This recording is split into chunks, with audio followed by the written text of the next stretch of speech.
নমস্কার বন্ধুরা, welcome to Yubarta YouTube channel. WBSSC group C and group D নতুন update নিয়ে চলে এসেছি। শিক্ষক নিয়োগের মেয়াদ বৃদ্ধির জন্য সুপ্রিম কোর্টে দ্বারস্থ হলো এসএসসি। এর ফলে কি WBSSC group C and group ডির ওপর কিছু প্রভাব পড়তে চলেছে এবং রেজাল্ট কবে নাগাদ আসতে পারে, রেজাল্ট কি পেছবে, সম্পূর্ণটা জানবো আজকের এই ভিডিওতে। তাই তোমরা ভিডিওটা শেষ পর্যন্ত দেখতে থাকো। শিক্ষামন্ত্রী কিছুদিন আগে সাংবাদিক বৈঠকে বলেছিলেন যে প্রথমে শিক্ষক নিয়োগ করার পরেই তারা ডাব্লিউবিএসএসসি গ্রুপ সি গ্রুপ ডির নিয়ে ভাববে। কিন্তু যদি শিক্ষক নিয়োগের মেয়াদ বৃদ্ধির জন্য সময় বাড়ানো হয়, তাহলে কি WBSSC group C and group ডির জন্য মেয়াদ বাড়ানো হবে? সম্পূর্ণটা জানবো এই ভিডিওতে। প্রথমে জেনে নেব শিক্ষক নিয়োগের মেয়াদ বৃদ্ধির কারণ কি। নিউজ পেপারে বলা হয়েছে যে চাকরিহারা যোগ্য শিক্ষকদের চাকরি মেয়াদ 2027 সালের এপ্রিল পর্যন্ত বাড়ানোর আবেদন জানিয়ে সুপ্রিম কোর্টে দ্বারস্থ হল স্কুল সার্ভিস কমিশন। বুধবার কমিশনের পাশাপাশি মধ্যশিক্ষা পর্ষদের পক্ষ থেকেও আগামী বছরের এপ্রিল পর্যন্ত বাড়তি সময় চেয়ে সুপ্রিম কোর্টে আবেদন করা হয়েছে। গত বছর এপ্রিলে চাকরি বাতিলের রায় ঘোষণার পর প্রথমে 2025 সালের 31শে ডিসেম্বর পর্যন্ত ফের পরীক্ষা নিয়ে যোগ্য শিক্ষকদের নিয়োগের সময় দিয়েছিল সুপ্রিম কোর্ট। তার মধ্যে একাদশ, দ্বাদশ এবং নবম দশমের নিয়োগ সম্ভব নয় জানিয়ে দেশের শীর্ষ আদালতে দ্বারস্থ হয়েছিল কমিশন।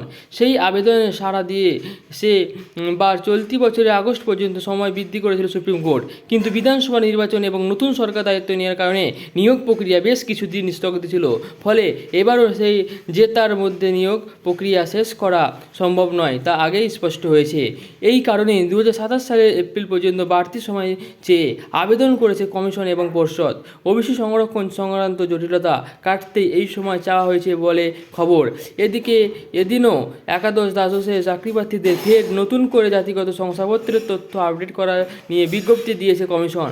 ওবিসি সংরক্ষণ নীতি যেহেতু 17 থেকে 7% হয়েছে, তাই প্রার্থীদের এই সংক্রান্ত তথ্য আপডেট করতে বলা হয়েছে।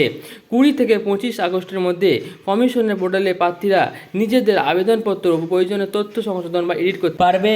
যারা এই সময়সীমার মধ্যে আগের তথ্য এডিট করতে পারবেন না, তারপরটি সক্রিয়ভাবে আনরিজার্ভ বা সাধারণ ক্যাটাগরি হিসেবে গণ্য বলে বিজ্ঞপ্তিতে জানানো হয়েছে। এই বিষয়ে পরে আর সময়সীমা বাড়ানো হবে না। যোগ্য শিক্ষক শিক্ষিকাদের বক্তব্য, এর ফলে তারাই সব থেকে বেশি বঞ্চিত হলেন। এবার বলবো এর ফলে কি WBSSC group C and group ডির ওপর কোনো প্রভাব পড়তে চলেছে এবং রেজাল্ট কবে নাগাদ আসতে পারে। কিছুদিন আগেই শিক্ষামন্ত্রী সাংবাদিক বৈঠকে জানিয়েছিলেন যে তোমাদের রেজাল্ট প্রস্তুত, কিন্তু তারা কিছু সমস্যার জন্য রেজাল্টটা দিতে পারছে না। আশা করা যায় রেজাল্ট তোমরা পুজোর আগে দেখতে পেয়ে যাবে, কিন্তু সম্পূর্ণ প্রক্রিয়া সম্পূর্ণ করতে 2027 সালের এপ্রিল থেকে মে মাস লেগে যেতে পারে। এর মানে তোমাদের রেজাল্ট পুজোর আগে দিয়ে দিলেও তোমাদের টাইপিং টেস্ট এবং ইন্টারভিউ 2027 সালের এপ্রিল থেকে মে মাসে হবে। শেষে আমি একটাই কথা বলবো, তোমরা এই WBSSC group C and group ডির রেজাল্ট নিয়ে চিন্তা না করে তোমরা আরও অন্য কোনো পরীক্ষার জন্য প্রস্তুতি শুরু করো। তার পাশাপাশি WBSSC group C and group ডির টাইপিং টেস্ট এবং ইন্টারভিউর জন্য প্রস্তুতি নিতে থাকো। এই ছিল আজকের ভিডিও। তোমাদের যদি কোনো মন্তব্য থাকে অবশ্যই কমেন্ট করে জানাও এবং এরকম আরও ভিডিও পেতে আমাদের চ্যানেলটিকে সাবস্ক্রাইব করে রাখবেন।